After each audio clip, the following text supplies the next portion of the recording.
From the darkest corners of addiction to the brightest heights of recovery, Sam Gladue has a story to tell. As I look back at who I was, incredible what drug does. I was destroying myself when I was destined for greatness. I didn't want to die nameless. I was forgetting who I was, aimless. Multiple stories, really, in his original songs performed as DjRetsam. I managed to have her on. I didn't even think I could get her on because she's considered the secret weapon of Hollywood, people. So the fact I managed to get her on, like, I still don't know how I did that today.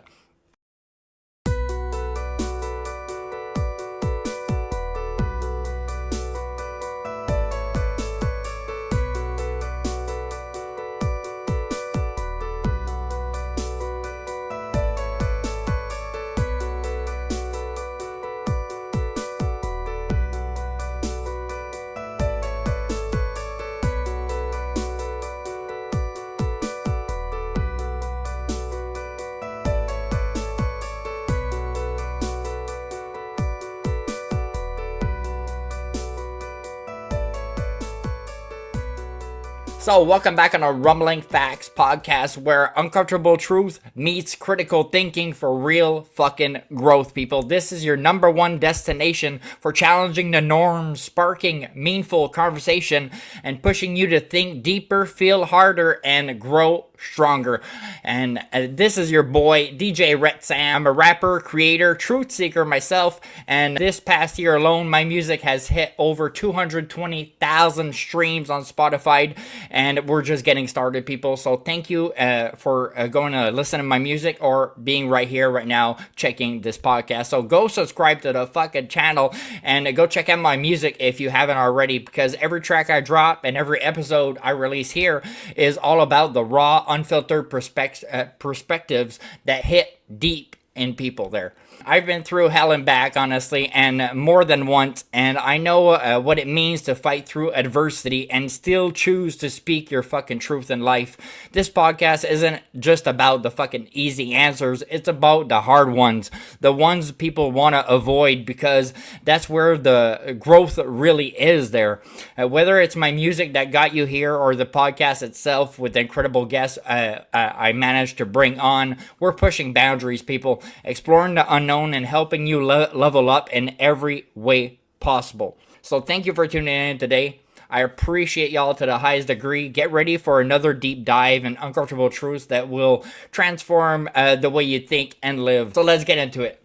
Today, we're doing a solo episode because I want to give a massive shout out to the last 22 guests we had since the last solo episode that I had on, and I want to go through all the guests that we had since then to give you a bit my thoughts about them, how much I appreciated certain episodes in particular, and stay tuned for the end of the episode because what I did exclusive interview on another channel that Tom Cranks that came on the show a while back. Well, I went on his show to do an episode, and I don't know if you guys saw it, so I wanted to put it in this episode. So stay tuned till the end because that's going to be the end of this podcast. It's going to be the podcast I did on his channel. This podcast there was really built around people like this there. Robert Riggs there has been exposing lies fucking years since Watergate, people. So I was so honored to have him on because I've been exposing lies of government and stuff like that for years and years, and having somebody that did it like to the highest degree level is really amazing. The podcast with Robert Riggs was really captivating and eye-opening. Like this guy did it all, and he did so much in investigative journalism and stuff like that. There's laws that changed because of this guy, how much an impact that he had on this world. It was very inspiring hearing his story. And you know, now we all have this knowledge on the end of our fucking phone, and this guy was sleeping in the archives to do more research and have more time. So it's really incredible. And what Robert Riggs, like when he really blew up, it's because he figured out that the leader of the jail was letting out serial killers because he was getting bribed to get him out. And then there was crimes happening, and nobody was realizing that there was a serial killer loose there. He was just letting them out. And Robert Riggs exposed that whole thing. It's really incredible, and what a show it was. He's such a great guy that I had such a great conversation with him. And like guests like this there, it's exactly why we build this podcast, people. So guys, like it or not, like internet, AI, all this is going to keep getting bigger and bigger. And that's why I had two guests in particular to talk about this, talk about technology, talk about how to protect yourself online. And I really appreciated these two guests of coming. And one of them is Craig Tyler. And it was really nice to have him on, because there's a lot of people that don't know these kinds of things, just to how to have your passwords secure and stuff like that. There are a lot of people like don't know, like we live in the internet, but a lot of people don't know the dangers and what's lurking out there. And if you guys didn't know, like the third biggest income on the planet is cybercrime, with $9.5 trillion. It's really fucking incredible. And I really appreciated Craig Taylor to come on and give his expertise to help people, and so you know how to protect yourself online. And I find that very important. That's why there's some guests that I have that are not there exposing lies like Robert Riggs, are there to share value that I'm sure you guys really need. Sometimes we don't take the time to be like, oh, this is what I need, but like I know that most people don't take the time to look at security of internet and all of this to keep your privacy private and stuff like that. So that's why I had Craig Tyler on. I find it's an important episode if you really want to learn how to protect yourself online and everything. That is crucial, honestly, in the world that we are in as well. So I'm going to try to say the name of the next one.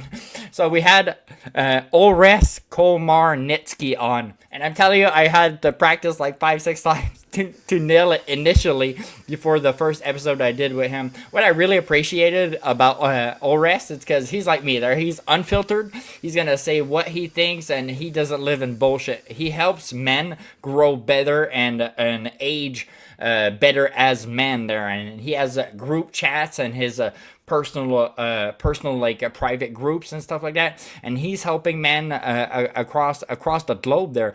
And he has this like no bullshit approach there, and he's hilarious. I had him on, and he went through a lot as well there. He had an operation that he had to go to the bathroom in a bag for months and months before he recovered from that surgery. And it was a real great episode to have on, and it's eye-opening for a lot of people, because you know when we get older, like, oh man, this is 40, always your back hurting and stuff like that. And this guy is bench pressing a lot of weight there, and he's in shape, and he helps people to how to grow better. And I find like we only have one life, people. We only have one life. We're promised our birth and death, and that's it. So learning how to grow during that time and be healthy, I think is very important. That's why I had him on, and we had great chemistry. So I find that episode is really fun to have. So here we go with this one. One of my good friends, Nathan Thompson, like I saw that group there years ago when I was in 9/11 Truth, and I still fight for 9/11, but I'm not in the 9/11 Truth movement anymore because it's just a hassle. And I was realizing that the Flat Earth group was 120,000 people on their Facebook group. I was like, what the hell? How can a conspiracy that's that intense have so many people? Because this guy, Nathan Thompson, like a fucking beast, he was in the streets literally giving pamphlets and flyers everywhere, being like, hey, did you ever meet a flat earther? They're like, no. He's like, well, I'm Nathan Thompson. And literally just show people that there's more questions that we don't have answers to. And even after everything, like, I don't believe that the earth is flat, people, but one, we should understand their theories and not understand where they're coming from. Because I've been exposing NASA for years and years, and I really don't think we went on the moon ever. And I've been exposing them for so long. There, the CGI, there was a live stream at a certain point of the planet, and if you watch the whole thing, the lights closed of all the planet at once. It's called CGI and green screen, people. It's like you guys are being fooled, and if you think that the fucking picture of that planet on your iPhone is a real picture. Well, the guide of NASA, I showed it in that podcast, that literally it's a painting. And the guy doesn't know what it looks like. He paints it. So everything is like, we don't have a real picture of Earth, and there's no curve nowhere. When you really look at the people that tested this shit, it's really, there's a lot more questions that we don't have answers to that should be so simple. Like the planet's this big, the planet looks like that, but we don't.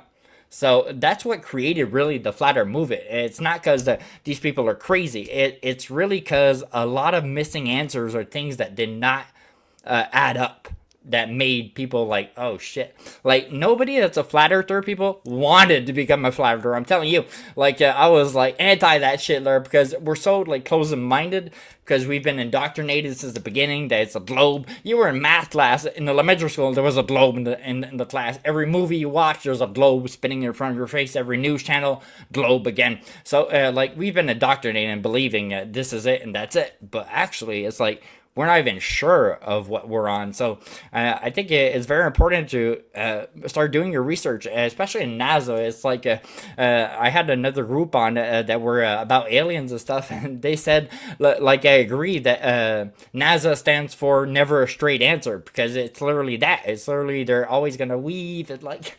So it's a really captivating podcast, and since it's one of my friends, like, we're smoking, we're chilling, and it's really to open your minds up. It's like, I'm not trying to convince anybody that this is that or this is that. I'm here to like give you the facts that we don't know what the fuck we're on, and you guys should go check out that episode. But you need to be open-minded before clicking, because you're gonna be like, oh shit. I'm telling you, it starts like that for everybody that never heard their point of view and everything.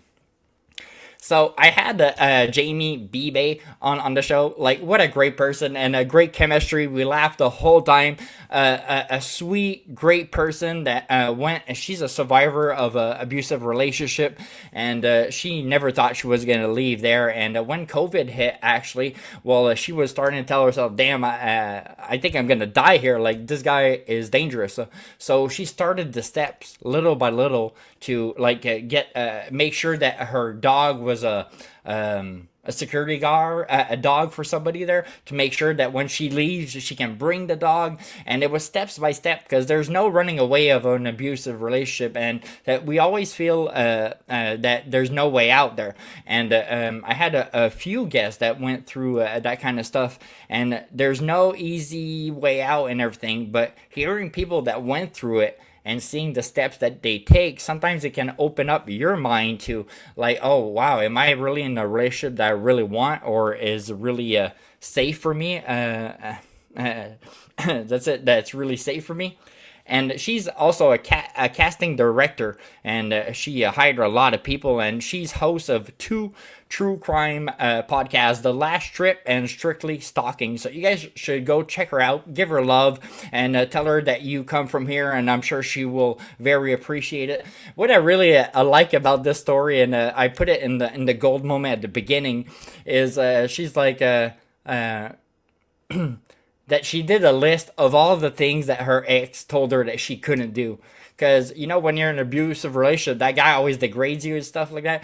And she did a list of all the stuff that he said that she couldn't do. And she's just been nailing one stuff after another since that time there. She's visited, I think, 40-something countries already, so a quarter of the planet, since she left this relationship. And she's been thriving, people. And it's really amazing seeing the life of a like the life out of somebody. Like, she's there, and I'm sure before she was so constrained, and now she's living the life that she wants. And it's really an amazing episode. And she created the boyfriend bikini company. She wanted to call it her ex-boyfriend bikini company because for revenge, but she was like, oh, it's like a negative name, so she just did the boyfriend bikini. I find it's an amazing idea. Go check out the bikinis, they look fucking great.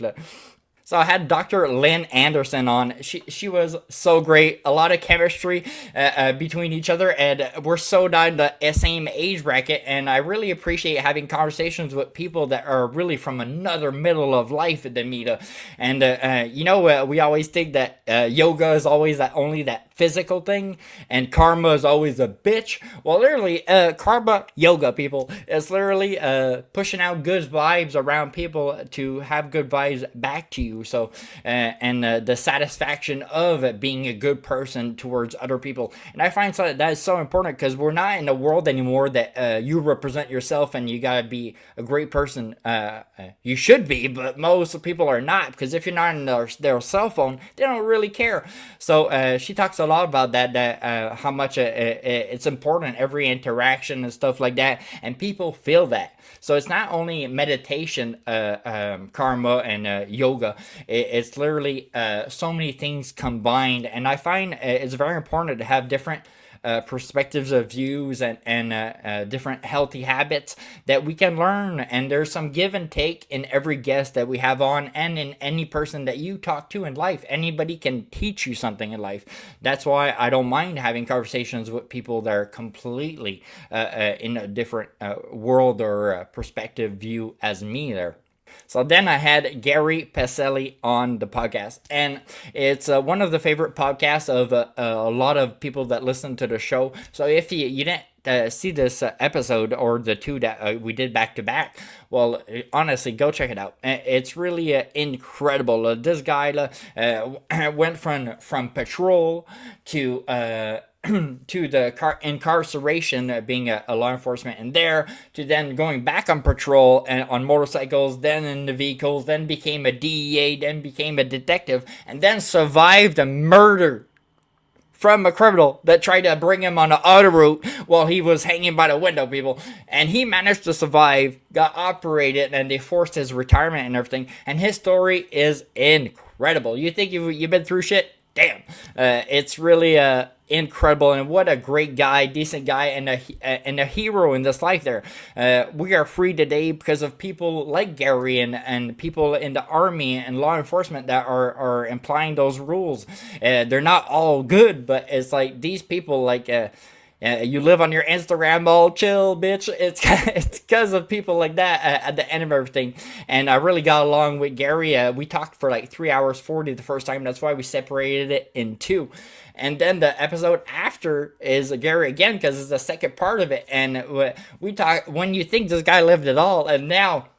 So he was looking for like something, like camaraderie was gone in his life, and he needed that little adrenaline that he used to have in law enforcement and everything. And so he was like skydiving. So one of the first years he skydived. He skydived 300 times in that first year, people. Isn't that fucking crazy? My God, everybody's like, oh, you gotta do it once. 300 times that first year is crazy. Look.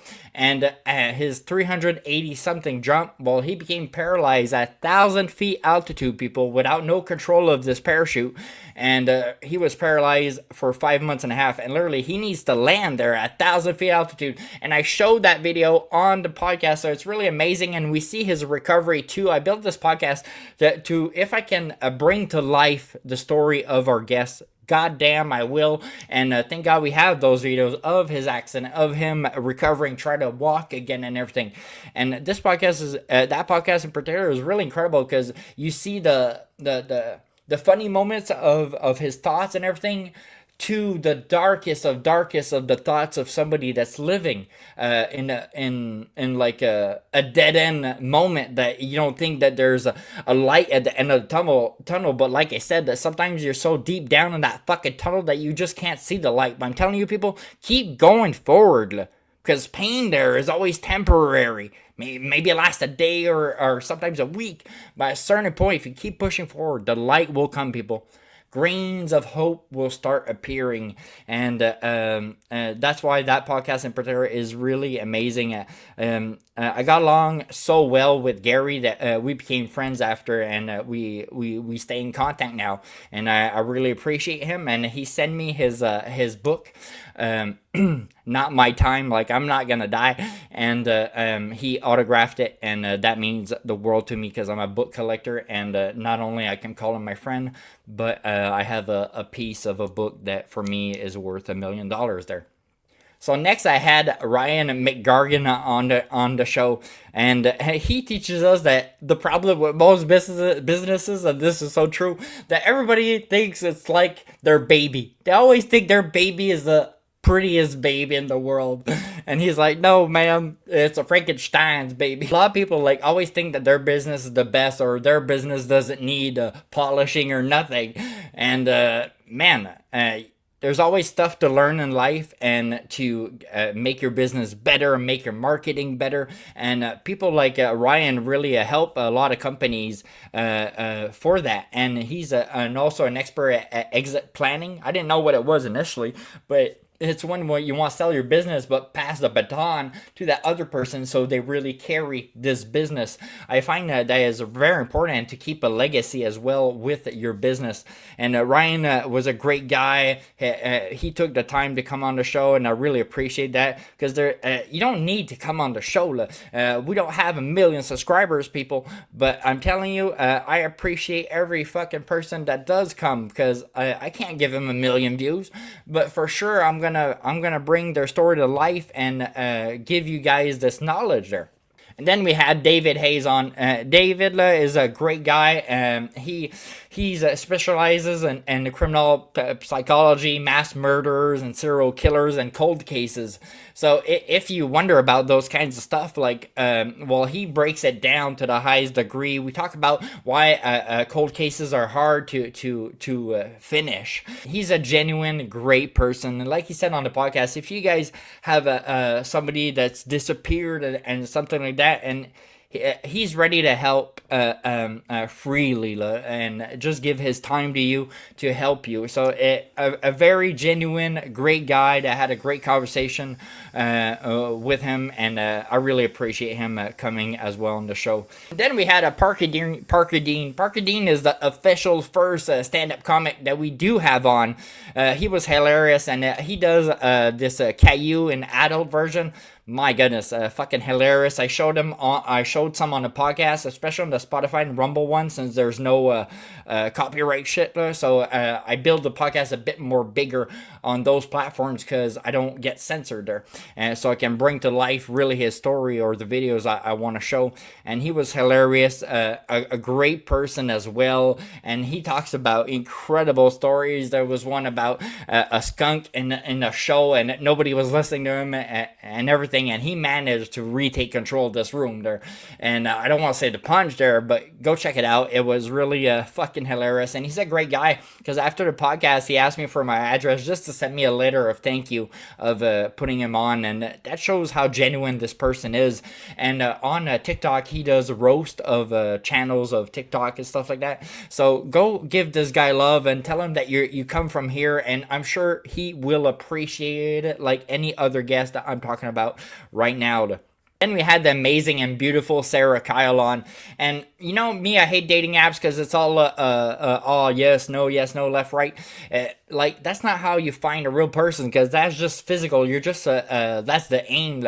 And she created an app that's not a swipe thingy, and you have coaches that teach you how to be a better person in dating. So a lot of people, it's like sometimes it's not the person that you're trying to date that's the problem. It's you don't even know yourself, love, what you need, what you want, and that's what she teaches. And she's been a psychotherapist for 30 years and a great person. And I had so much chemistry with her that we laugh a lot. We talk about errors that people do on dating sites and stuff like that. So there's a lot of knowledge to get from there, and a lot of great advice to extract from that podcast. So take notes and go check out that podcast. And I even did her test on her website, and literally I aced it. So that was hilarious and also revealing for myself.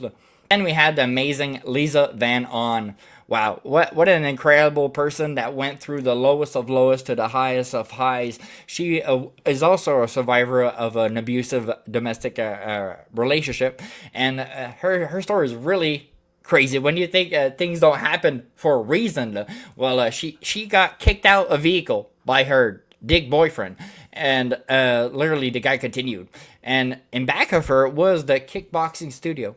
And after a while, she just walked the fuck in. And it changed her fucking life, people. It took 3 years and a half for her to get out of the relationship, but she was building herself, not only physically, but mentally during this process to really leave this relationship at a certain point. And then became a coach at that studio. And when you think the story can't get more beautiful, this person became the U.S. kickboxing team. Like, literally, she made it to the highest of highs there. And I even show a video of one of her fights on the podcast. And she got asked to go teach people self-defense. And she was abused when she was a child. And before getting there, she was telling herself, like, I can't even teach nothing. Like what do you want me to teach her? Like, she knew that there wasn't a wrist break that she could have learned to stop the abuse that she was living, you know? So when she arrived there, she didn't even know what she was going to say. And she thought that I am strong, and all this. And it started her I am institution. And she's been helping little girls and children learn that kind of stuff. And it's really inspiring, from her being a victim herself to helping others. Very beautiful and a great chemistry. She's a great person. And it was such a pleasure to have her on. And then we had Frankie James. You talk about, like we said with Robert Riggs, somebody who's been exposing lies and fighting for truth. Frankie James is exactly that there. She's been blackballed by the Canadian government for years and years, before the big social media there, because she was talking about climate change and stuff like that in her paintings, and they wanted to censor her. She couldn't even, she was going into Europe, and Canada was trying to censor her paintings in Europe. It's really incredible. Before being censored was normal, she was one of the first activists being censored and blackballed by the Canadian government, and they literally had to apologize at the end. She made them apologize. It's quite incredible. And her story is really touching, and I went through her whole book, and wow, what a story. Her sisters and brother took it upon themselves to try to put her sister that had Down syndrome, and her father, that's an old person, try to put them in two centers, when these two people just wanted to finish their life together. And so they manipulated the system, the healthcare system, the government, to make them they're not capable of taking care of themselves, to take control and throw them in institution. And Frankie did everything she could to fight against the government, the medical team, and literally her own family, to save her sister from going there, and her father. It's really an amazing and touching story, and what a great person. And I took it upon myself to put at least 100 pictures in that podcast, so I bring it to life quite a lot. So I hope you guys appreciate the work I did. We're talking about a 15-hour editing job.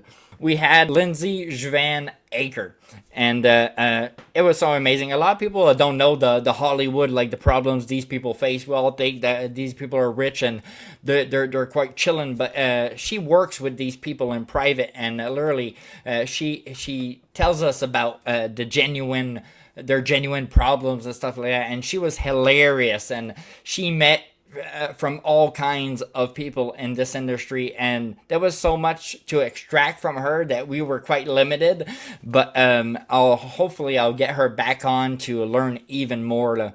She was sweet and captivating and hilarious as shit. And I really hope you guys appreciate that I managed to have her on. I didn't even think I could get her on, because she's considered the secret weapon of Hollywood, people. So the fact I managed to get her on, I still don't know how I did that today.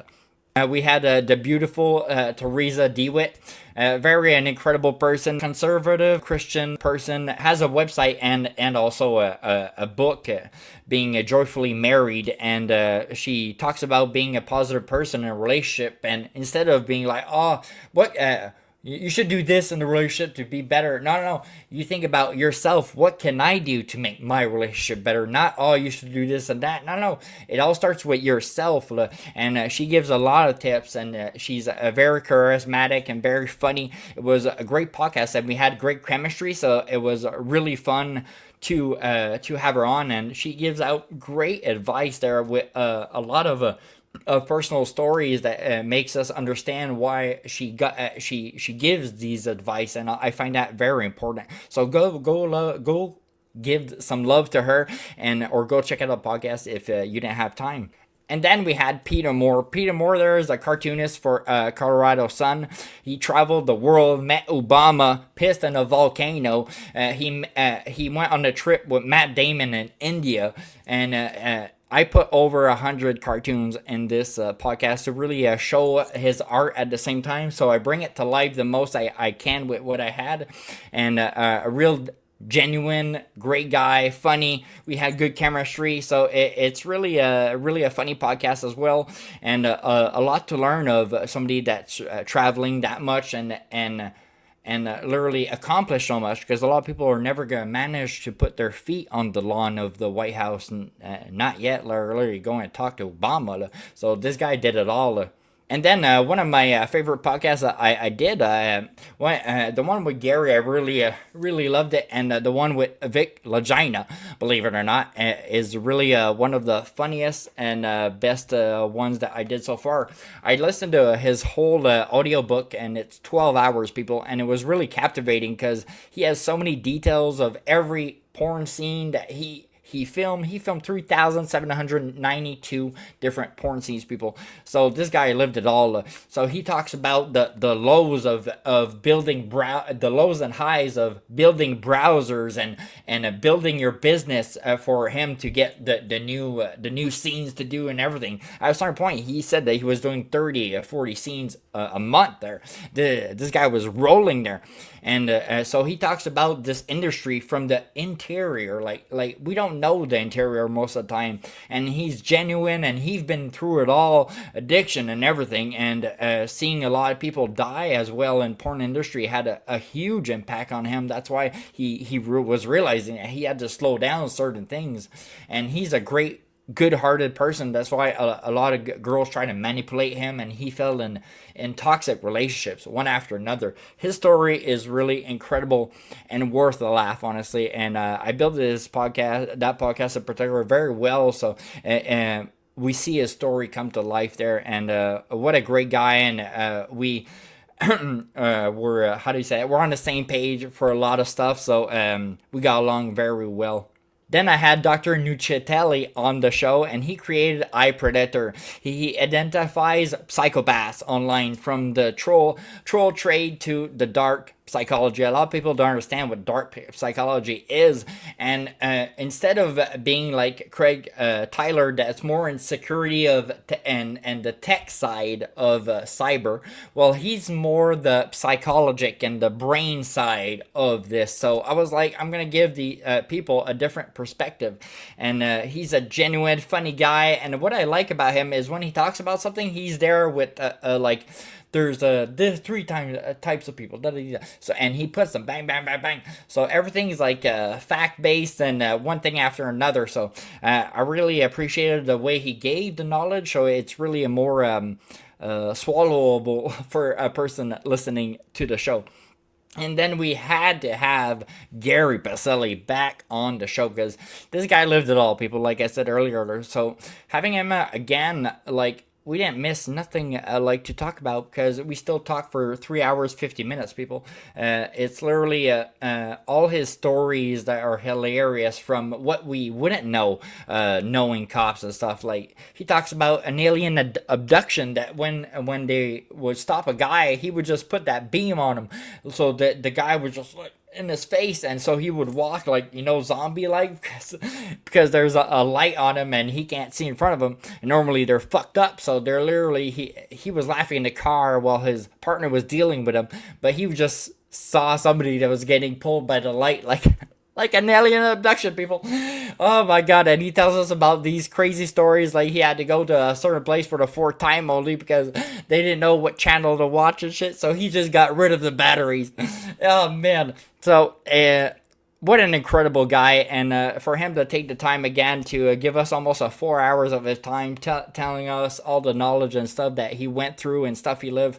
Wow, I really appreciate Gary to the highest degree to come again on the show and literally give us some great content like that.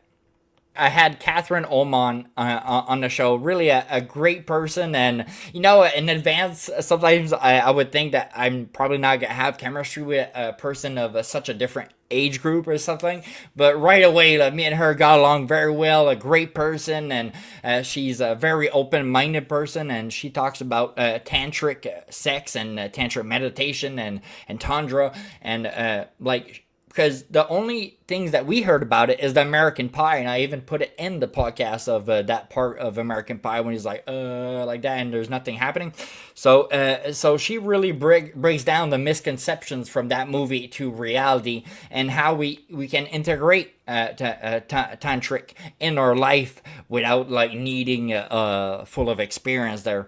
So and literally a lot of us there don't know how to go find that right person for us because we don't know how to be selective and stuff. But she speaks about that, and she's really outspoken as a kind of person, and she's an author of many books there, and she's been talking about tantra and tantric for years and years. She's an expert in this field, and I found it important to really destroy that misconception, because the only thing we know about it is what we saw in American Pie, and that doesn't say much. So then we had a Robert Weiss on the show, a great, decent guy that he explains to people why we should take video to put that into our business to help us grow, marketing and literally selling objects and stuff. So he's the CEO of Multivision Digital, and he came on the show to give us all this knowledge. A lot of people don't know what SEO is or B2B or B2C, and he breaks it down, people, and a lot of people don't know that kind of stuff. No matter how good you are at doing videos, you're never going to be as good as a marketing team. That's why we should pay if you really want that good marketing behind your video there. And then the last episode that we did, we came all the way from the 22 back to this one. I had Mark Corona on the show. From sleeping on his sister's couch, people, to literally building a fucking country of his own in between California. It's incredible. His best friend was a DJ while he was a trivia host, and his friend as DJ did the whole world, 193 countries. And when he was at his last country, he was like, man, we should create one of our own. Who would think about this? And literally, Mark and him, thought that was a stupid idea, but let's try it. And literally, they built the Republic of Slow Jamistan, people. It's fucking incredible. This story is incredible. And he talks about retention time, because a lot of people, can't... there's not a lot of retention time in a lot of people, and he talks about positive video messaging, because that's so important, people. It's I talked on a show about just my mom putting little messages in my lunchbox, how much that had an impact on me, and he gives out little videos like that to people that are citizens of Slow Jamistan, because you can't live there, but you can still become a citizen. You guys can go check out his page and everything, and if you guys go check out any of these guests on their profile or their personal socials, well, tell them you're coming from here, because we're gonna have some comeback on that, people. So show that you're great fans. If you really want interest in these people, tell them where you're from. Tell them you're from here, and you're gonna go check him out. And I really appreciate Mark Corona. He was hilarious, and I found videos of his arrest I could build while he's talking about it. So it really looks great. And hopefully I can have him on like a couple months to see where Slow Jamistan is going and where it's growing, because now they're at 30,000 people subscribe to that country. So it's they're growing quite fast and quite well in like 2-3 years. It's really incredible for him to go to NATO and manage to have the 3 minutes there. It's really incredible. So a while back, I had Tom Kranz on the show. What an amazing guy. EMT, answered over 3,000 calls in his life, while at the same time he was an alcoholic, and he was working for a news channel at the same time and trying to help people at the same time of fighting his demons. It's really incredible, because most people are going to hide these demons, and for him to be vulnerable and talk about it, it's really incredible, because a lot of people think that people that are EMT are like anti-drug and anti-everything. No, a lot of people go through some stuff, and for him to answer 3,000 calls and helping people, it's what a great guy. And I had a great conversation with him, so much that he invited me on his show called Type Tune Tint. So go guys, go give some love to Tom Kranz on his podcast, and we're gonna finish with you guys seeing the full episode right now about me going on his show, and I really liked the way he did it. I felt honored. It was like a tribute or homage, the way he does his episodes, and I really appreciated that, because nobody ever did that for me. So I want to thank you all for checking this episode out, and I hope you guys like the interview that you guys are going to see right now, and I hope you guys have a great fucking weekend. And I'm telling you, what's coming up in April and May and beginning of June is really incredible, because we're booked till like mid-June right now. So I've been getting emails from a lot of people like that want to be on, so we're booked to the highest degree. So I'm telling you guys, get ready for a lot of fucking incredible guests. So thanks again for coming on, and I hope you guys appreciate the interview that you guys are going to see. And remember, this is your #1 destination to challenge the norms and spark meaningful conversations, people, and grow there, because a lot of people are just like this and don't want to grow. There's a lot to learn in life, no matter if it's listening to me or listening to another podcast. So I appreciate y'all. And subscribe to that goddamn channel. Go check out my music, DjRetsam, on all music platforms, people. And I'll see you guys next week. Welcome to Type Tune Tint. I'm Tom Kranz.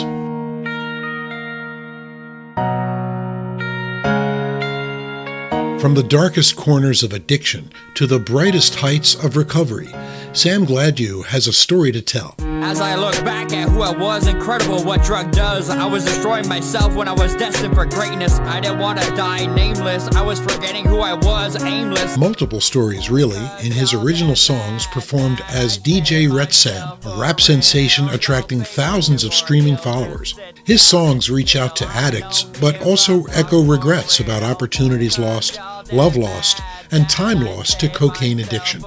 Today, 10 years sober, Sam has rediscovered his voice. After writing songs since age 13, he's recording songs old and new. And now at age 35, DjRetsam is looking down the barrel of success. And I'm joined right now by Sam Gladue from his palatial estate in the suburbs of Montreal, correct? Yeah, about 50 minutes away from there, yeah. Yeah, so we're stretching out into Canada. We've done, we've done Australia, today Canada. That's it. California, that's almost like another country, but that's another whole thing. Sam is also known as DjRetsam, and he is an extremely prolific rap artist, songwriter, podcaster. He also is the CEO of a nonprofit that gathers used books and gives them to needier. I mean, there's so much here. I'm not even sure I can get it all in a half hour, but we'll do one thing at a time. I had the pleasure of being a guest on Sam's podcast, Rumbling Facts. It's out there, folks. It talks about all kinds of stuff with all kinds of diverse people, which is one of the reasons I was kind of attracted to it. You know, Sam, it's like no holds barred. Sam will talk to anybody about anything, which I love. And Sam is a very genuine person. So how are you today, Sam? Thanks for joining.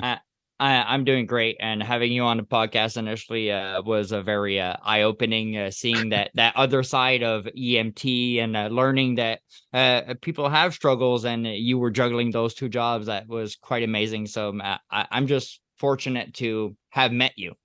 Well, I appreciate that. I'm fortunate to have met you. You've had some of your own struggles, like I guess we all kind of have. But for right now, I'm going to read the very first sentence on the most recent post I saw on your Facebook page, which is 2024 has been a year that changed my life. I never imagined things would fall into place like they did. Cool. That's really a nice, optimistic way to start this little chit chat. So give me the top highlight that makes 2024 so great so far for you, Sam. Because I'm OCD, so I procrastinated for 21 years writing music. So I was writing when I was 13, and I'm 35 right now. And releasing for the first time was January 2nd. So that was January 2nd of this year, 2024. Yeah. So, wow. Okay. So for me, that was a huge milestone. I didn't care if nobody listened to it. At least I got the door open, and that was the beginning. Because after I released it, even if for me it wasn't perfect to the highest degree, but oh my God, the adrenaline of dropping it and okay, let's move on to the next one. Let's go next one. And oh my God, for the first time, we started releasing. Because finding a producer when you're an artist, I realized it's all a scam world. It's all a scam world. I lost $14,000 in 31 different producers. Oh, jeez. Because you go in that building, they ask you that 50 or $200 an hour, and you leave with nothing. And finding somebody that believes in you as much as you believe in yourself, well, it's hard. And most people want that pay instead of that royalty. But you want a guy that wants that royalty because he's going to care if that song is good. So I found one 5 years ago, and he couldn't do rap. So it really made me introduced to rap. And that's where I did like my first 2-3 shows in bars for the first time. And when I met my producer 3 years and a half ago, me and him just clicked to the highest degree in music and in beliefs and in knowledge. Like it's a drug knowledge. So right when I found that guy, I started working with him to the highest degree. And my breakup was in November. And I had a flame in me just to get revenge, not to hurt her, just for me to go get success and make her pay. Oh, fuck, he's achieving. He's not on pause anymore. He's not on stall. So I told my producer, getting hurt and having a breakup was actually part of an inspiration for you, was a spur for you? Absolutely. It was really a flame. I told my producer we're going to start releasing ASAP. So he was like, okay, wait a second. And then we figured out, okay, we're going to start releasing this first one January 2nd. So it all starts after that. And for sure, I got multiple milestones that I liked. We hit like 90,000 books 5 days ago. Gave back, and I touched 140,000 streams a couple days ago as well.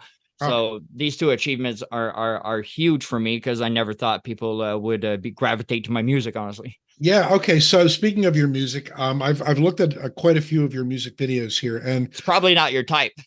Well, okay. So full disclosure, I was never really that huge a rap fan because it's too much work. You got to listen. It's all about the words, right? It really is, because every song is a poem. Every song is a journey, not just yours, everybody's, but I completely respect rap artists. I don't totally get, I get where it came from in the States. It's really kind of ghetto music, and it's really kind of street poetry, really is what it is. And I respect all those people out there who have made it, and you're on the way yourself. Just because I don't listen to it in my car doesn't mean there's anything wrong with it, No, but I'm saying that because I'm telling myself, you probably forced a bit yourself to listen. Hey, I'm an old fart. What can I tell you? I'm like a jazz classical guy, but I also like Flume, and I like some of your tunes. I just listened, in fact, to a couple of your tunes. They have kind of a melancholy tone to them. They're in minor keys. You wrote a song about, let's see, Amazing Taste. That's one of the songs you mentioned that made one of the Billboard charts. Yeah. And it sounds like it's about some woman who you absolutely idolized. Baby, your lips have such an amazing taste. Whatever happens, every memory I would never erase. Every day I want to see a cute face and touch your hot waist. You always know how to make my heart race, because you're my queen and I'm your ace. I never regret passing first base. Was that like the love of your life who then went away? That's somebody else. Not at all. Is this a make-believe woman? Yep. Jeez. To the highest degree. And I wrote that song at the same time I wrote Cheesy to Say. It's like a week difference. And I wrote that when I was 19, both of them. And when my grandmother read those books, those songs, she read the song and she started crying. I'm like, why are you crying? Oh, it's so beautiful, Sam. Who are you thinking? Are you thinking about this girl that was singing? I'm like, no, not at all. This is the feeling I would have if I would be in love to the highest degree. And Cheesy to Say is more everything a guy doesn't say to that girl that he should say. So both songs really fit together one after another. You know, you procrastinated and you put off, but really it's not so unusual for people to have an itch to create something in their teens. I've talked to a couple writers about this thing.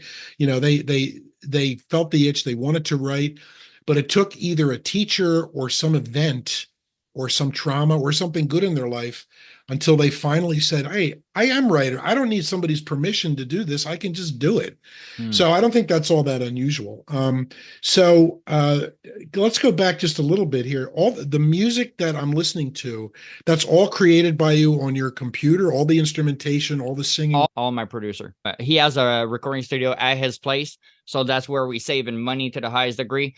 So he works every aspect of sound that you hear. For sure, I got a creative thought in that, but literally, I don't know how to create music at all. I'm the one that is a good writer. So I normally how we work to create the beat, I'm going to read him the first verse, not the chorus, the first verse. And he knows how I feel right now about the song. He creates it right there. It's always exactly what I think the song should sound out without me thinking in advance. That's what I want. I don't know what I want. And then he takes it out. I'm like, bro, that is incredible. You've had songs and music and writing within you since you were a kid, really. When I realized that we needed a diary in life, and I didn't want to be that person with a little book that walks around, but I had the line paper, big line paper, and everybody that knew me in high school or they were like, oh, this guy always have these 2-3 books just writing all the time, because each time I had a thought, I wrote it down. Each time I had a feeling, wrote it down, and try to make the person reading it feel what I was feeling, feel that he's in that room as well. So you made notes and just kept thoughts and emotions on paper for all those years. Yeah, that's what you based your songs on those. Yeah. Wow. And I still have all the original papers to the highest degree. It's incredible that they managed to follow me. There are a lot of writers who do the same thing. They take notes and then they outline, their chapters, and then they sit down and write. I tried doing that. I don't have any freaking discipline at all. I told you before, I have no attention span whatsoever. That's why my podcast episodes are around half an hour. I've got the attention span of a goldfish. So I get an idea. I sit down and I start writing. I just kind of vomit writing. I just put it down, and then I walk away and come back in a couple of days and look at it. And then I just I write everything like from beginning to end. You know what I'm saying? Yeah. I don't write, I don't spit out a couple paragraphs here and then rearrange it. I just sit down, and that's how I've written all my books. And that works for me. It kind of makes it fun. It's like the story unfolds while I'm writing it. I don't even know how it's going to end most of the time. Did you, so after November, you decided, all right, I'm going to get off my ass and I'm going to record these songs. Yep. And are all of these songs that you wrote over the years, or are some of them new as well? Oh yeah, there are some that are literally from this year. But in the first, I think 6 or 7, I think 5 of them are old writings. And I think there's only one really new one in those ones that I wrote that year. And it was Levels of Complication. I wanted to explain people how complicated my mind is. So that's why I called it Levels of Complication. Because honestly, even people that know English, well, if they just listen to a song, you're going to be a bit lost with the metaphors and imagery.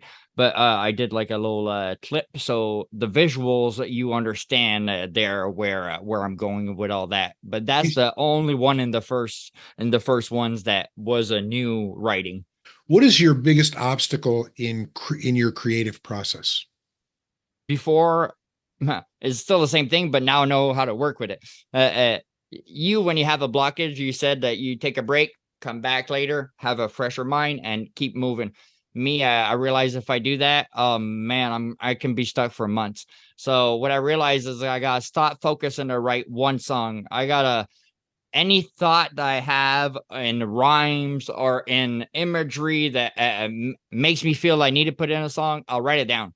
So I have sections of my notes that it's called extras, and you just have these 2 lines, 5 lines here, and they all rhyme, they're all placed, but they don't make sense with nothing.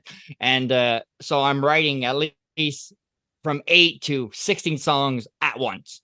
So every time I'm like, okay, well, this right here, this fits right there. And there was one like a love song that I said in the song, I was at the top of my cloud and I fell, and I eliminated that line from the song because I wanted the song to be a bit more positive. And I took this part that was technically made for a breakup song and put it in my prison song in the chorus. So it fits perfectly there. So I don't want to stop my mind to be creative because I just want to move forward. And if I stick to one thing, well, writer's block exists. Now you can just put it in the right section. And if you don't have one, put in the extras. And sometimes I recheck the extras and I'm shocked. I wrote this shit? What? That's why you need to write your thought right away. So you said you have OCD, but you sound like a master of multitasking. Actually, if you're writing 8 different songs at once and you're plucking part of this one out and putting it over here, and you've got your extras and that boggles my mind. I don't, I mean, God bless you for being able to do that. And that's your creative process. And, all I can say is go with it because it's obviously working. How did you feel when you heard your first produced song? Honestly, I did a video about this. Oh my goodness. Like I say, I'm like, I know people, it don't sound perfect, but we had to release it. And for sure it wasn't like on point, sound perfect, but the lyrics were exactly what I wanted to say. It's just I wasn't good enough to put it sound perfect on beat. The chorus was incredible, but it's me emptying my heart about this breakup. That's the first song. It's Dark Winter Bliss. Sad nights, dark winter bliss, pain you won't be missed. Lonely nights, dark winter bliss, shit hurts getting dismissed. Crazy nights, dark winter bliss, can't believe I feel like this.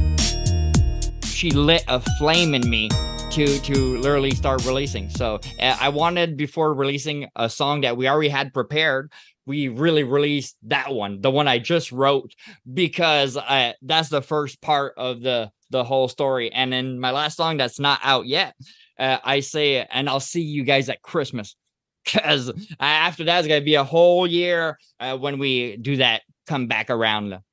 For sure, I wanted it to be better, but when we wait for something to be fucking perfect, it's going to be a long ass life, people, because something perfect is so rare. So might as well do your best, give it all. And when you feel it's maybe close to release it and move on. Next one, go. And like that, you learn the process. Because if you don't release, you're not learning shit. You're just on pause, technically, by thinking you're not good enough yet. But if you don't start releasing, don't start writing that book, don't start doing that, well, you're just going to stay stable on pause. And you don't want that. That's a great approach. It really is. I mean, it forces you to just keep on creating and keep on pushing stuff out, because and it gives you the pressure after you release one, because you're like, oh shit, I told everybody I'm gonna release one every 2 weeks. So then 2 weeks later, that other one come out, then the other one, and it just kept going one after another. We're going to take a little break here so that I can shamelessly self-promote my book, Wreck and Return. We talked a little bit about that on your podcast, but I just do a little commercial here. Folks, read this book. It's really good. And we'll be right back with Sam.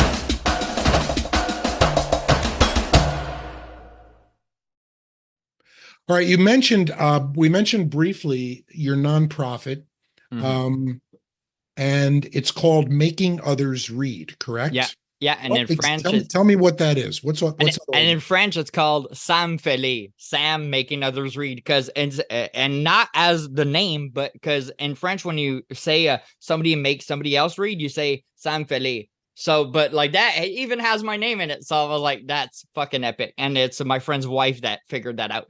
And it all started there because I had a nightmare. And books changed my life when I was a kid. I was 11 years old, and my grandma bought me the 801.5 Lies and Truths About the Titanic. That shocked me forever, realizing that there's way more to every story in life. So that became a drug for me. So I knew books are everything. So when I arrived here, where I live now, I got robbed twice in the past 4 years, and I was sober too. And I'm telling you, I wasn't shit before doing crap. Nobody stole from me, okay? And in 5 years, I got cleared twice. When I say cleared, I mean no fridge, no toothbrush, no pictures of family, no T-shirts of hockey with your name on it. Everything gone twice. Did they catch them? Did they catch the guy or? No, two different people that didn't even know each other, and two people that I would have took a bullet for. So when I moved to Bromont, the first thing I didn't do is give my address to fucking nobody. So nobody knew where I lived, and I had nothing. I had a little 22-inch TV. I had one hat left. I had one shoe that talked because I was poor as shit, and I had everything robbed. And I wanted to give back my time, so I went to this thrift shop just to help the elderly down there with the physical.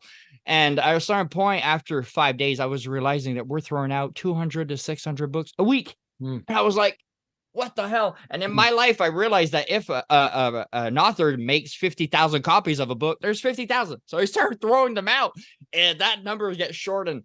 So I had a nightmare, I think, that week after. And I woke up there. I was just seeing these two giants throwing it in the furnace, books. And I was jammed there. I couldn't do shit.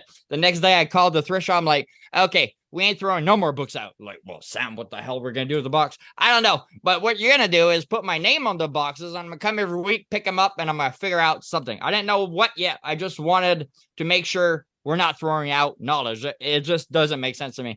So I started doing research online, what I could do with this. And I was starting realizing there's some books that are worth something. I'm like, that could pay at least the gas for me to do what I want to do. And I realized that in cities around here, we have boxes beside the road that are called aller-retour. That means you read and you give back, and you put back. So you take one, but that doesn't happen. People just take in life like we know. But me, I didn't give a shit if they took it forever. Me, I just want to give them back. Because each time I went to Granby all my life, I saw those boxes, but they were empty all the time. So now they're filled every week. I fill 3 cities up. Been 3 years, and nobody else does that. So each week, every 6 days to 9 days, I go with my car, a little hatchback in that town, and I'm telling you, the car is packed to the rafters. And I each time I go 6-7 days after, they're empty. Every week. So somebody's taking them and presumably reading them, right? Yeah, because they're at bus stops and parks. Is that the primary place where you give away the books, or do you give them away elsewhere? That's how you do it, basically. Yeah, and sometimes when I got too much children books, because that happens because we only have 2 boxes at parks. So what I do with those, I go to daycares. And I ask if they need books, and if so, I drop them 2-3 banana boxes. Oh my god, because it's so expensive, especially for daycares, because it's not their kids. So for them to start buying books, they won't do it. But I had too many, and I had to figure out a way for, let's say that happens, if the box is still full, I need to find a way to keep giving. So I started just calling those places, and they accepted most of them, my books, unless they had some in advance, but they were all surprised and they all took it normally. And you mentioned you just eclipsed 90,000 books that you've done this with, right? Jesus. So over how many years are we talking about here? 3 years and a half about by myself. That's a beautiful thing, man. I can't wait to be at that 100,000. Yeah, sure. Yeah, that's worth a celebration, right? Oh, damn right. You mentioned in your youth, was your grandmom who said there's more to everything in life, or you learned that from somebody? There's more to everything. Things don't they're not the way they appear. That seems to be a theme in quite a few of your podcast episodes. When you go to Rumbling Facts, you've talked to 1 or 2 conspiracy theorists. You talked to me about a little bit of behind the scenes behind the news business, and that seems to be a theme of yours: honesty and kind of being, looking beyond what's on the TV. You've got one song where you talk about the box in the corner, and I don't remember the lyrics, but that oblong box in the yeah, corner of that's the it. room is constantly telling us what to believe is real. Right, exactly. So you are very aware that there's it's almost like there's a matrix, right? And that maybe we're not, that there's the matrix, but are we living in the matrix or reality, right? So It's like it because there's a veil on most stories that I want to pull off. so how do you do that? I mean, how do you determine what's real and what's not real? Well, instead of just accepting what is given, well, I'm gonna fact check, research, listen to both sides, literally go through. When I was a kid, after I read that book, I was 14, 3 years later, and I was calling people in Belfast about the Titanic. Experts that like put their life on hold just to study the Titanic. Because you had to know, you wanted to know. Oh yeah. Fuck what the government has been telling me. I want to know from people down there, was there really a fire in that sixth engine? Yes, there was. And all this stuff there. And then you realize that the movie comes out in 97 and they kept pushing that one boat, and I was like, what? It's a replica of the Olympic, and nobody knows that because even the movie made sure that you don't look at the Olympic. So after that, I was like, God damn. So everything, probably there's a bigger reason for it. So you got to be outside the box. It's okay to take the news, but tell yourself that there's probably a reason they're pushing a narrative. Well, that's really kind of encouraging for me as a news person. For a little while after I left CBS, I taught journalism at a university on Long Island, and one of the classes that was taught, not by me but by other professors, was something they called news literacy, and that was about teaching kids in college. What does that mean? Just because somebody says it's news or a story, does that mean you're just going to take it at face value? And it taught people to kind of look at news the way they buy a refrigerator. You don't just buy the first one you see in the store. You do your research, you go online, you talk to other people, you see how this particular newscast has been vetted. What about the New York Times, and what's their editorial policy and all that stuff. And people really need to do that here in the States anyway, now more than ever, because I know that the word fake news has gotten really popular here, but unfortunately, there is a lot of fake news, especially on social media. I'm one of the last people in the world who sits down at 6:30 and watches an evening newscast, because I grew up with that. I'm an old news fart from way back. So I sit down and I watch NBC or CBS, whatever. But most people don't do that. They get their phone from this right here, or from other people, or from social media. And you really have to do what you have to, like, for your own sake, so that you're not, spreading bullshit and believing lies. You have to kind of do homework on your own. That's important to do. And for me, all my life, I never wanted to lie, and I hate lying. Even when I was a kid, I knew the best way for my mom not to know would be lying, but I couldn't lie. So I was putting myself in trouble all the time because I was just saying everything that I thought. And my mom sometimes, I got fired, not fired, like sent away from school because of my unfilteredness. And she was pissed on the phone every time. Why the hell are you bringing Sam back home? Don't you guys know that you're giving him vacation? Like, what the hell? It's like the punishment is keeping him in school, not he's like, accept it, love. My son's gonna be unfiltered, so don't ask the question you don't want a fucking answer to. So unfiltered, is that a euphemism for you just kind of said what was on your mind, and all the time, to hell with the impact? Oh yeah, exactly. I don't care about the impact, because if you can't take reality, it's not my fucking fault. It's like everybody has the right to have their own opinion, and I respect any opinion that gets said. I don't live behind a mask, and I think words are fucking important. So that's why I promote critical thinking and everything. And I was the first one when 9/11 happened to tell all my friends, "Oh, you gotta look at that, because you never seen two buildings fall that fast." And literally, I was one of the first. I was like before the Michael Moore's documentary that really broke it. Like, I was before that. I was like, if Titanic wasn't probably an accident, because there's just a lot that we can't know about it. Well, 9/11 and all the rest after, Las Vegas shooting and the Gulf of Tonkin and all this, I was like, wow. So they don't mind killing people to have a narrative go in a certain direction. So, and I felt there's comfort in truth. There's comfort in reality. So before I go to sleep all chill, I rather know that the 2,997 people that died on 9/11, I rather know the truth than accept what was fed. Yeah, you remind me a lot of a friend of mine here in New Jersey named Markland Johnson. He hosts a podcast. He's an MC. He's also a comedian, a stand-up comedian. Really, he sounds just like you in that, I'm unfiltered. This is what I think.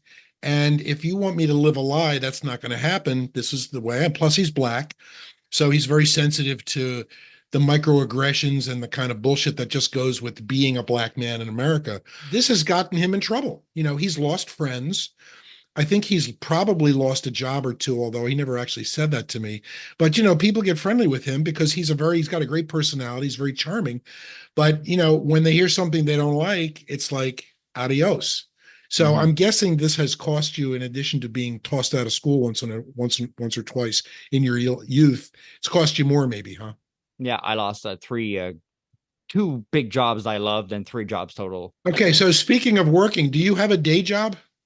Well, not really, because I'm concentrating so much on my music and the podcast. But what I do is I have 2 friends in particular that need their houses clean, and I do that for them. Okay. And I do charity by cleaning the thrift shop that I used to. So I still take the books, but at the same time, once a week, I go clean out there because I have enough Chester with no germs and cleaning. So there's one of my friends that I started the podcast with initially. She's French. And right when she broke her leg, even if I knew her for about like 3 weeks, I was like, if you're stuck at the cast for another month, tell me that I'm just going to come do the whole thing at your place. She's like, oh, you don't need to. I'm like, hey, you're going to have a month of dust. I got it. Look, it's all good. And she even told me, she's like, when I saw you cleaning, there's like really something beautiful. Like you're really doing it because you love it. And I was surprised that somebody really said that straight up, because normally the client's not there. And for her to really see it, I really appreciated that, because I did it from the bottom of my heart. Like I did with my neighbor when I saw her kitchen wasn't as clean as it looks everywhere at her place. She's like, Sam, I can't climb up there. I'm like, you could have told me. I got it. Go sit down. I got this shit. So I do that once in a while to go help, and I cut trees for one of my friends as well. So like that, I can do what I want, choose my times with everything I'm doing. Well, hopefully the music will sustain, maybe you'll make your fame and fortune with your music and with your collaboration there. But it's little by little music, because I know. To give you guys an example of 140,000 streams of what that gives in the pocket of the artist. Well, I checked it yesterday and it said $149. Wow. So, and I don't mind that. I find that's incredible for me. But literally, if you think you're just going to live on that at the start, right. There's no fucking way. So people got to stop thinking, 100,000, I'm going to make it. The fuck not. It's not even a pay. It's the same with books. When I self-publish all my books, and if I sell a book for $12 on Amazon, I get, I think, $4 and change.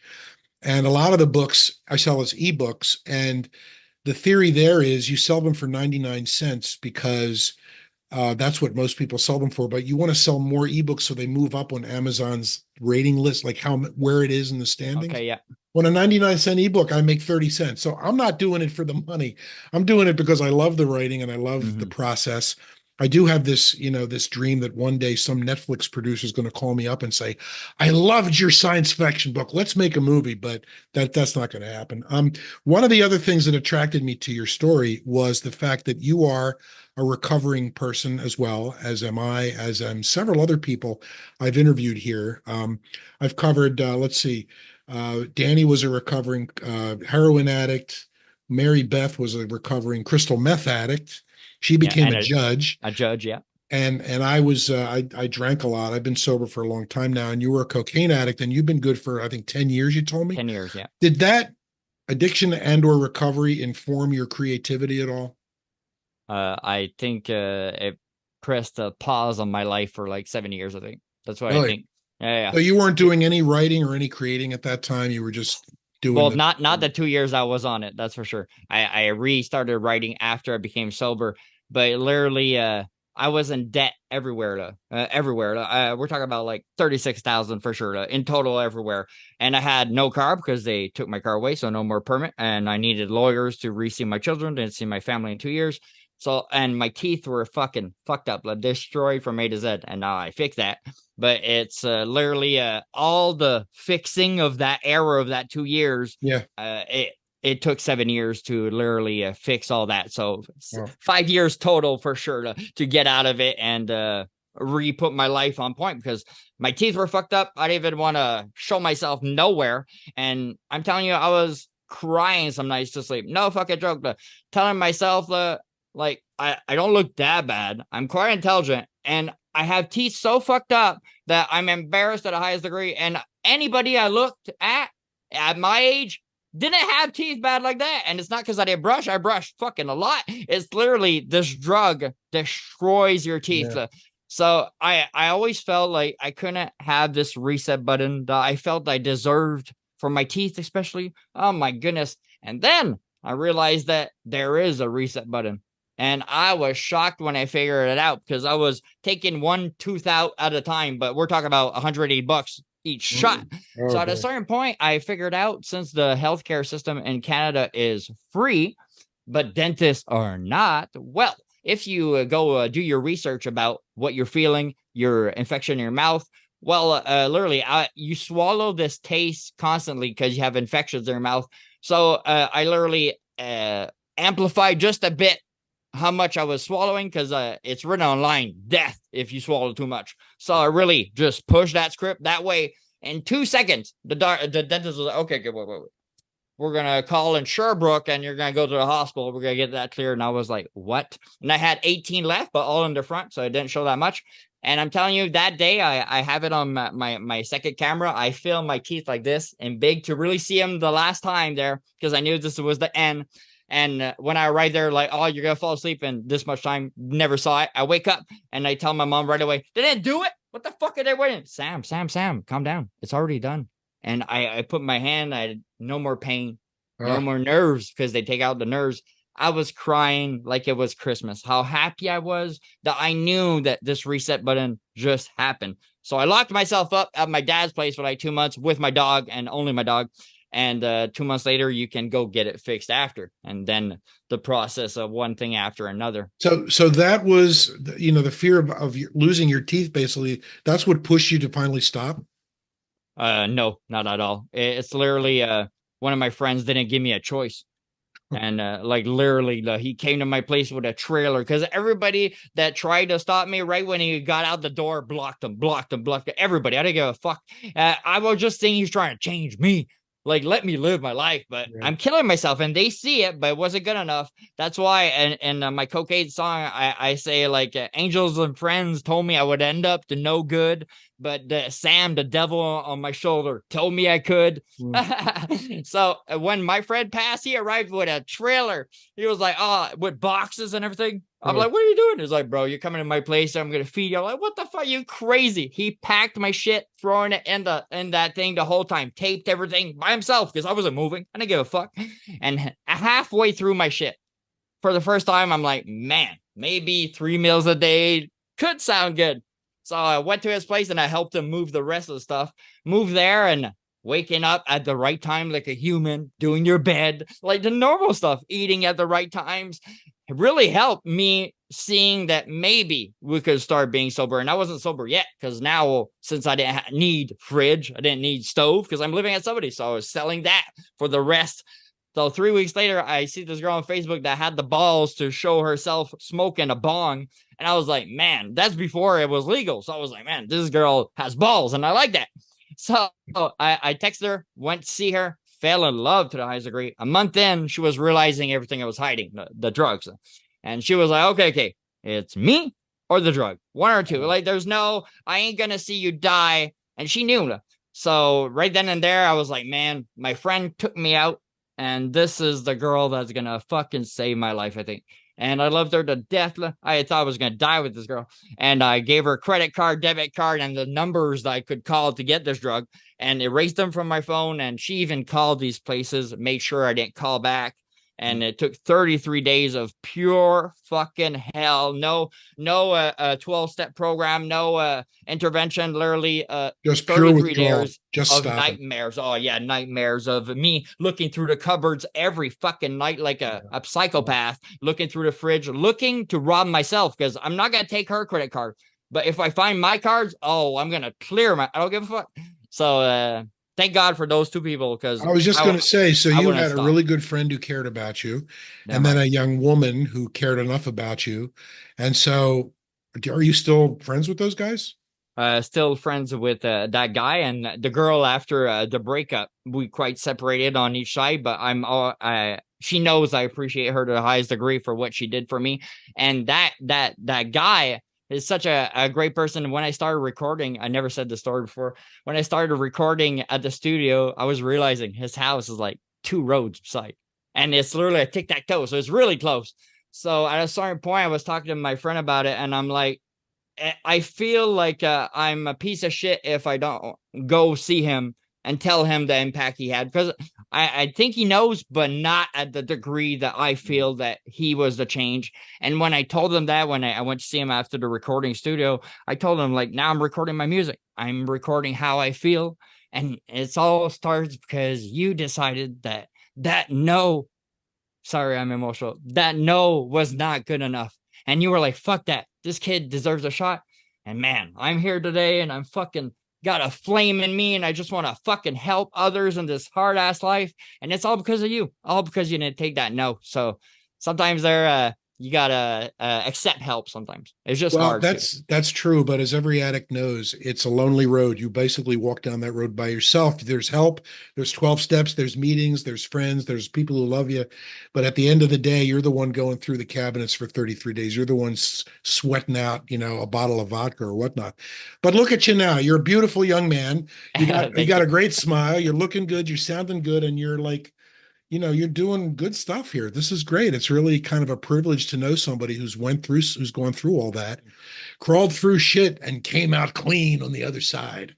So good for you. Sam, I really appreciate you joining me here. I've been with Sam Gladue, DjRetsam, people.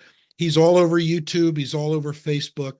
I think I saw, and I voted for you, America's Next Hitmaker. What's that? Give us that really quick. So I got written by Busta Rhymes on Instagram, the checkmark guy. I was like, what? This guy is a legend in the rap game, and because of his speed. And he's like, did you know that you have enough streams to be in this competition? I'm like, oh, might as well. And I went to see. It's not a scam. It's literally Rolling Stones magazine that are promoting this. So I got it. I got in. They put us in different groups. So I was in a group of 62 people. So it all works with free votes. So let's be realistic. If you got a huge fan base, you're probably going to win. So I'm realistic in life, okay? I don't think I'm going to win it. But like American Idol, it's often not that person that wins that has the biggest career. So as long as the right person sees me, like, that's what counts. And like I told everybody, we don't have a huge fan base. So just the fact we're in the top 10 is a huge win. And I appreciate that to the highest degree. Maybe we'll meet again when you really hit it big. You're on the way. You might not be there just yet, but you're getting there. You've only been doing it, for what, 6-7 months? 7 months, yeah. Look at all you've done already. Sam Gladue, thank you so much. DjRetsam, people. Check him out. Thanks, you, Tom. Man. I really appreciate that. Bye, everybody. Yeah, let me tell you, it's a hard flight, but you're not alone, there's always light. We're by your side, alright? Let this song be your night. Breaking chains, rising above, spreading love across the nation. Break the free base addiction, find your new elevation.